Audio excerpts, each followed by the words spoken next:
Greetings and salutations, everyone. I hope everyone is doing well today.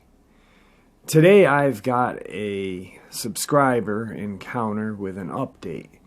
What I'm going to do is I'm going to share with you the subscriber's first submitted encounter and then what the subscriber submitted to me just recently. Before we get into today's upload, though, a couple links. As you know, I rely on the Patreon, my PayPal, and my merch to help this channel to continue to grow and go. All of those links are in the description below. I also have a second channel for creepypasta, fan fiction, and scary voice acting.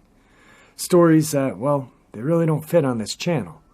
Now, if that's anything that you're into, follow that link and give those stories a listen. You may just like what you hear.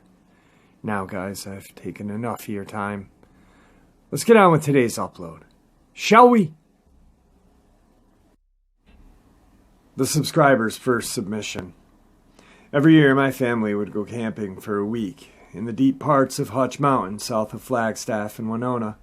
To get there you take 260 to 87 and north on Happy Jack. Take it south of Mormon Lake.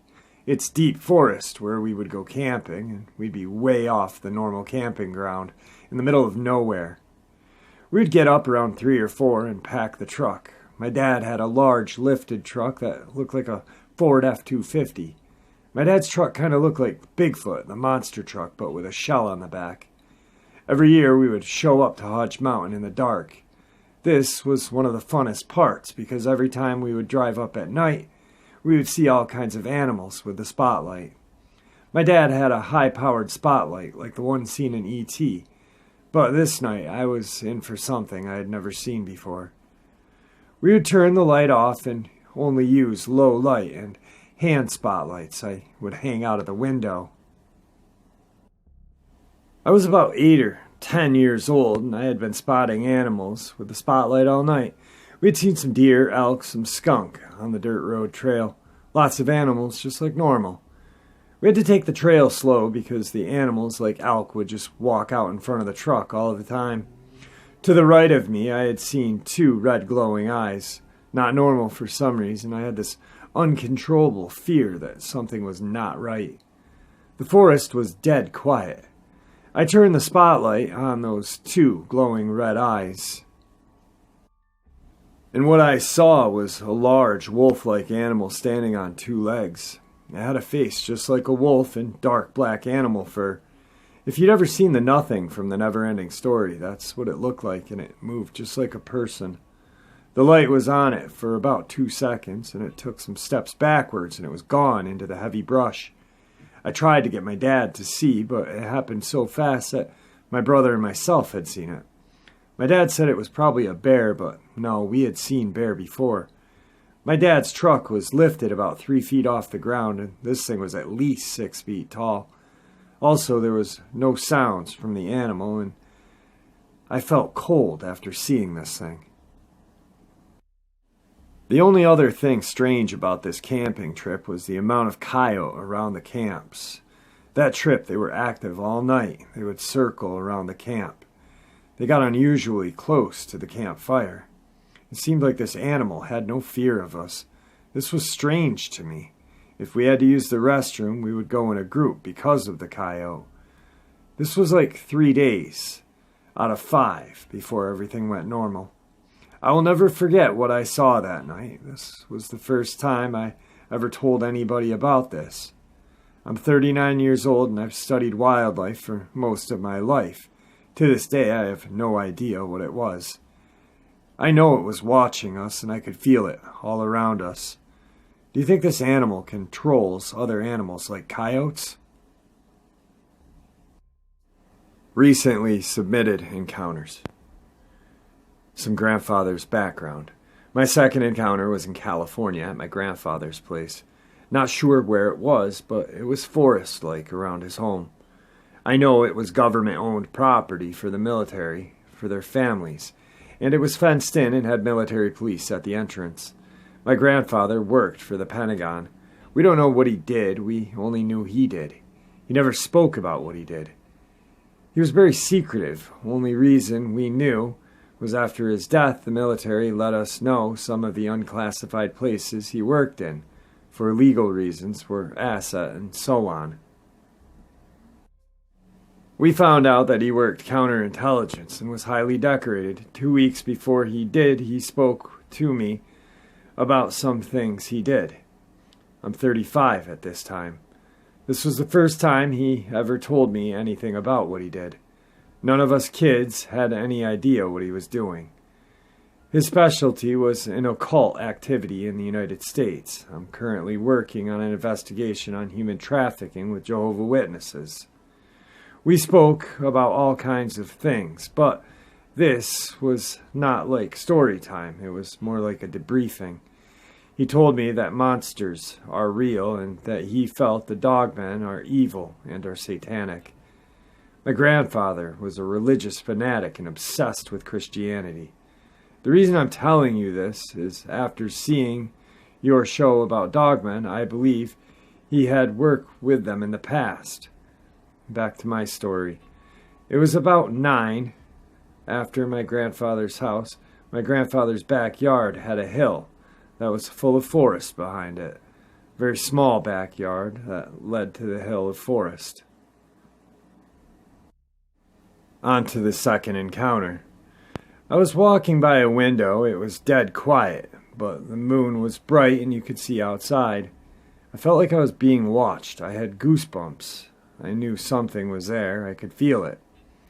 It was dead quiet outside. No bugs, no nothing. I look out the window. This was just not normal. The window took most of the back wall up. It was massive, 2-part glass window. There it was, looking directly at me. I was so scared I couldn't move or talk. I just froze. It was just me and this creature looking directly at me. It was black fur. It was standing on 2 legs. I look at it through the window. It waved its hand and turned around very slowly and began crawling on all 4 legs up the hill. It turned around for a moment and looked again at me. This may sound stupid, but I thought it smiled at me with a really sinister grin. Just evil. I was shaking so hard that the milk I had in my hand fell to the floor. This Dogman was much smaller than the first one I had seen in the forest.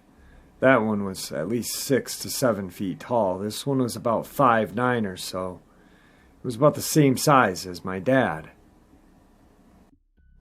This one felt different than the other one. This one was more personal than the animal like the first encounter on the camping trip to Hutch Mountain. I never told anybody about this one either. I didn't even speak about it to my grandfather. I did plan on asking my grandfather about it, but I couldn't. He just passed away before I could. During our discussion about what he knew about secret societies, at one point, he did tell me that our government has unnatural programs that he said were evil. He was a hermit and not very social. I thought this was par for the course of his genius IQ. But it wasn't. It was because of the horrible things he knew. He said it was better for his family to live in ignorance. That way they could have a better life. He spoke about a technique the government has of erasing memories. This was all before I heard it on your show. This is why I'm speaking to you about this, and only you, at this time.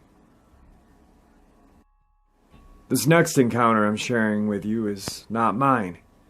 My wife was speaking to some of her friends about my Dogman story at work retreat for her women at her company.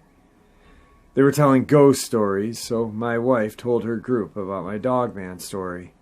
One of the girls said, "Oh my God, her husband is in the military and he was on duty and he said he saw the same thing. He was on duty in a watchtower and one night he said he saw massive glowing light that lit up the night sky. He said the ball of light back down to the sky, it was so bright that it looked like daylight. And out of the forest, 7 wolf-like men came out of that forest toward the light, walking on 2 legs. He said he thought he was going mad and seeing things, but was so scared that he didn't report it to his superiors. He never told anyone. But after he got back from his mission, he told his wife that is friends of ours. My wife told her, "You have to speak to my husband." She came over last month and told me her husband's story. I told her that he was not crazy, and her husband has been obsessed about Dogman stories. He is on active duty, but next time I see them, I will try to get more details about this encounter. He did say the light took off so fast it was not any kind of military vessel. Also, he didn't say where he was or what base. This was classified per his wife. He just had to tell someone about what he saw.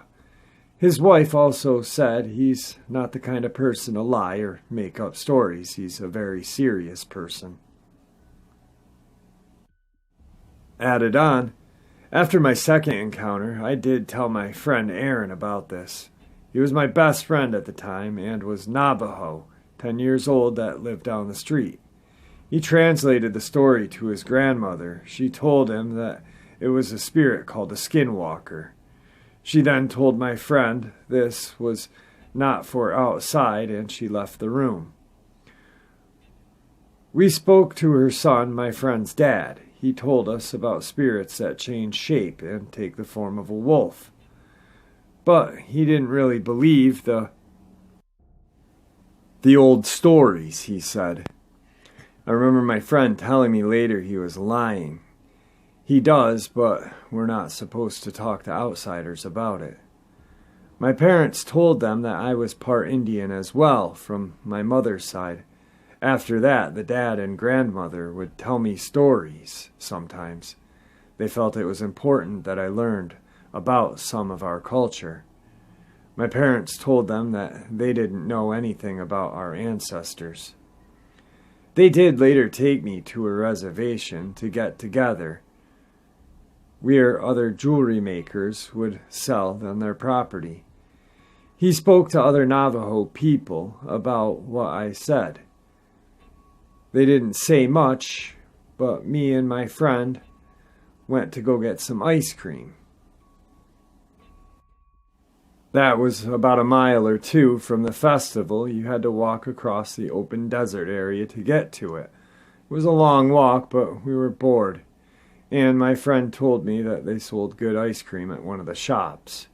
On the way back, a strange man started following us. We couldn't make out his face. He had a hoodie. We started running and screaming for help. As we ran, the man would follow us. As we got closer to the festival, some of the Navajo men came running to help us. But when we turned around, the man was gone and only a coyote was behind us. The men were very upset. They spoke to me in English and told me we can leave and walk around here without an adult with us. It wasn't safe for white people to be out here. We stayed with his dad for the rest of the day. I had blonde hair and blue eyes.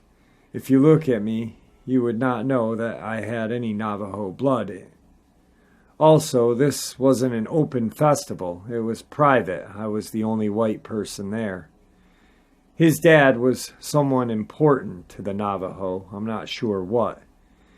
He told them that I was to learn about my people. At this point, both our families are very close, and we would spend the night at each other's houses. Just another strange story.